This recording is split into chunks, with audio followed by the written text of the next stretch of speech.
नमस्कार दोस्तों, आज एक और पारिवारिक कहानी में मैं आपका स्वागत करती हूँ। आज की कहानी है माँ मैं आपका बेटा हूँ, कोई एटीएम मशीन नहीं। आज शांता सदन में बहुत चहल पहल है।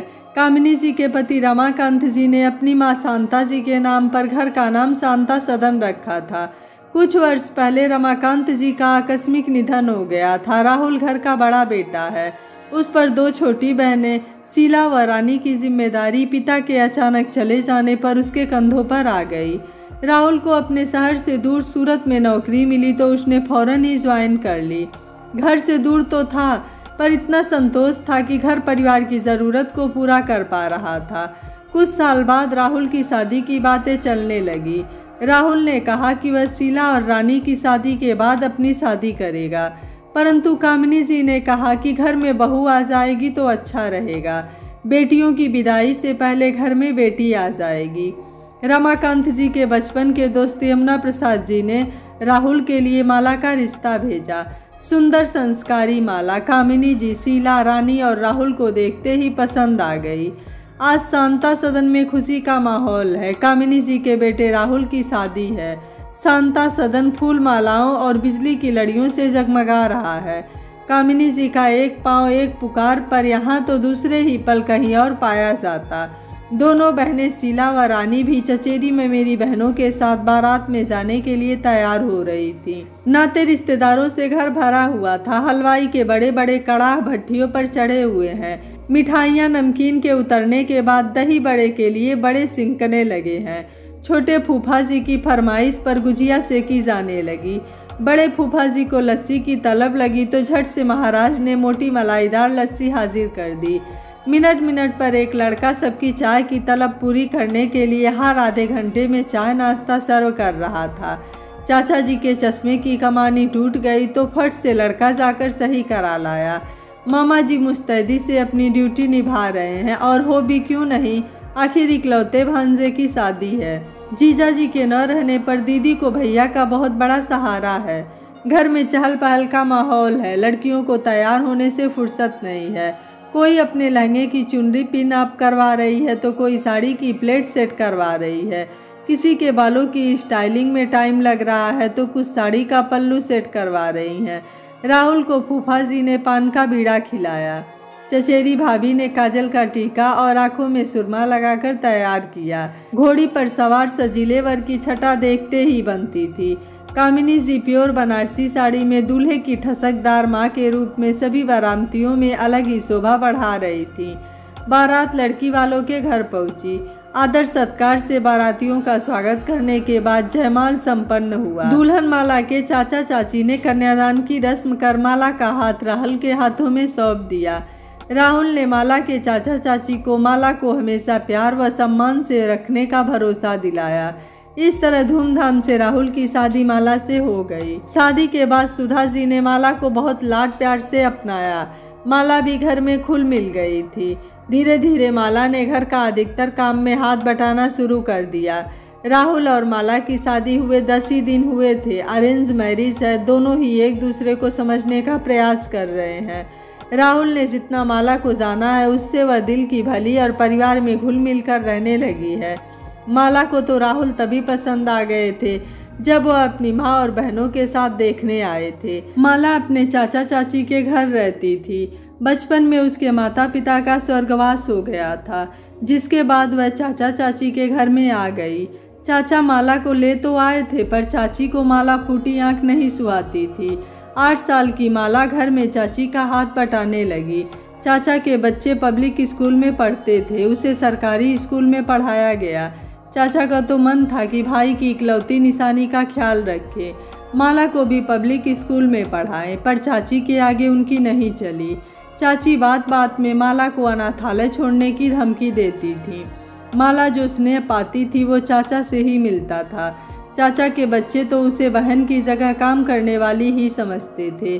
बच्चे चाची का हद से ज़्यादा बुरा बर्ताव माला के साथ देखते थे। इसी कारण माला को कुछ भी इज्जत नहीं देते थे। माला के 12वीं पास करते ही चाची ने उसकी शादी के लिए बोलना शुरू कर दिया। तब चाचा से रहा न गया। उन्होंने सख्त लहजे में चाची को कहा कि माला के ग्रेजुएशन के बाद ही शादी के बारे में सोचेंगे। चाची को मानना पड़ा। बिना पगार की नौकरानी ही थी माला उनके लिए। माला फिर भी चाची और उनके बच्चों रीना और सुनील को अपना समझती थी। ग्रेजुएशन करते ही चाची के भाई के दोस्त से शादी करने के लिए उन्होंने चाचा से कहा।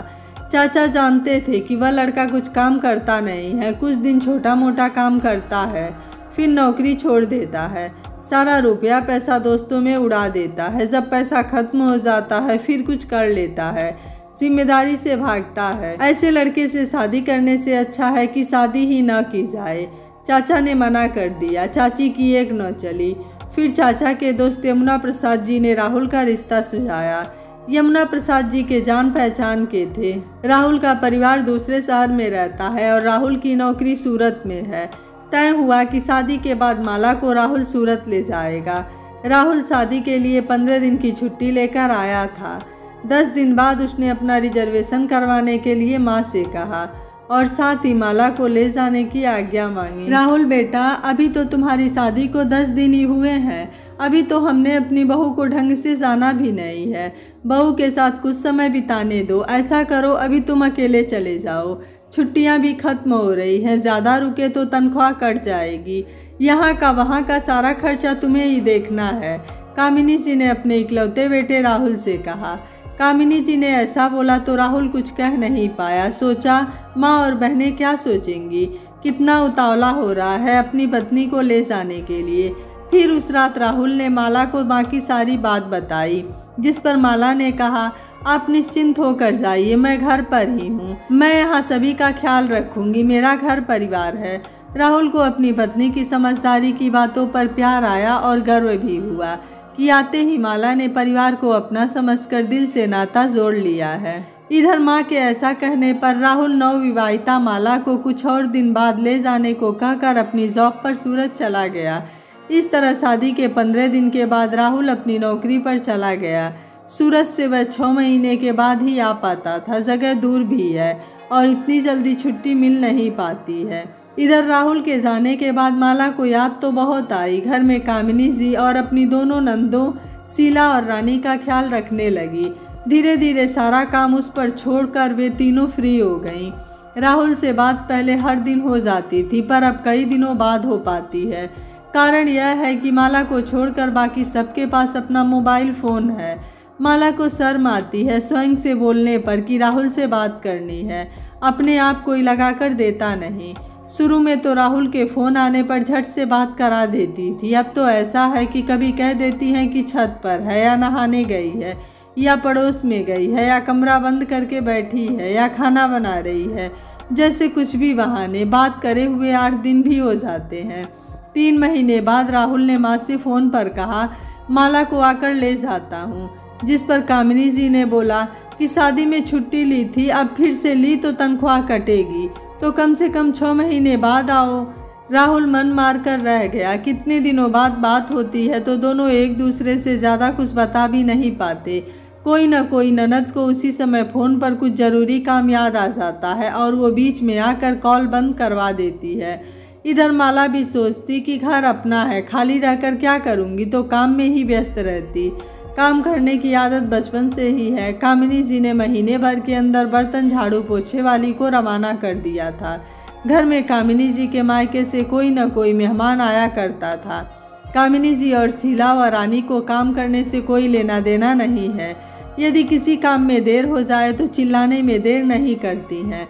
नंदे भी भाभी को नौकरानी ही समझने लगी हैं।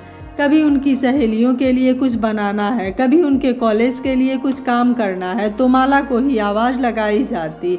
और कहीं खाली बैठे देखा तो अचार पापड़ बनाने को, गेहूं साफ करने को कह देती कामिनी जी। कुल मिलाकर माला काम ही करती रहती। रात को 11 बजे से पहले बिस्तर नसीब नहीं होता और सुबह 4 बजे तो उठकर नहाना ही है। इसी तरह सीधी सादी माला के दिन कटने लगे। वह काम में ही मन लगाने लगी। स्वभाव से अच्छे लोगों का शोषण होते देर नहीं लगती। इसी तरह माला के दिन कटने लगे। वह काम में ही मन लगाने लगी। बीच में एक बार चाचा आकर मिल गए थे, स्नेह आशीष दे गए थे। घर बुलाने को चाची ने मना कर दिया था तो माला से मिलकर जो उनसे बन पड़ा दे दिलाकर चले गए। 6 महीने बाद राहुल के आने की बात सुनकर माला खुश हो गई। परंतु उसकी खुशियों पर अगले ही दिन तुषारापात हो गया। कामिनी जी ने कहा कि शीला को कोर्स कराना है तो अधिक पैसों की ज़रूरत है, जब 10,000 का इंतज़ाम कर ले तभी आए। राहुल अपने रहने खाने का रख कर बाकी तनख्वाह माँ को भेज देता था। माँ से पूछा कि कुछ सेविंग नहीं है तो माँ ने टका सा जवाब दे दिया कि घर में एक जना बढ़ने से खर्चा ज़्यादा होता है। जो थोड़ा बहुत बचा कर रखा था वो भी माला के शौक पूरा करने में चला गया। राहुल को इस बात पर यकीन तो नहीं हुआ, जितना मैंने 15 दिन में माला को जाना था उस हिसाब से माला तो बहुत संतोषी लड़की है। फिर माँ ऐसा क्यों कह रही हैं? माला तो कभी मुझसे कुछ भी मांग नहीं करती है, ऐसा उसने सोचा। अब वो ओवर टाइम करने लगा। 1 महीने में 10,000 का इंतज़ाम कर अब की बार उसने फ़ोन नहीं किया, सीधे ट्रेन से रिजर्वेशन कराकर घर पहुंच गया। सुबह के 11 बज रहे हैं, घर में पोछा लग रहा है। दरवाज़ा खुलते ही पोछा करने वाली ने मुंह को आंचल से ढक लिया। राहुल सीधा अंदर चला गया। उसने सोचा नई काम वाली है, उसे नहीं पहचानती है, इसलिए मुंह पल्लू से ढक लिया है। राहुल माँ चिल्लाता हुआ माँ के कमरे में घुस गया। देखा वहाँ माँ, शीला और रानी मज़े लेकर समोसा और हलवा खा रहे हैं। राहुल को देखकर सब सकपका गई। कामिनी जी ने कहा, अरे बेटा तुम आने का फ़ोन भी नहीं किया। राहुल खुशी से बोला, माँ सरप्राइज़ कर दिया ना मैंने। अब तक सब संभल गए। बोले, हाँ बहुत अच्छा सरप्राइज़ दिया।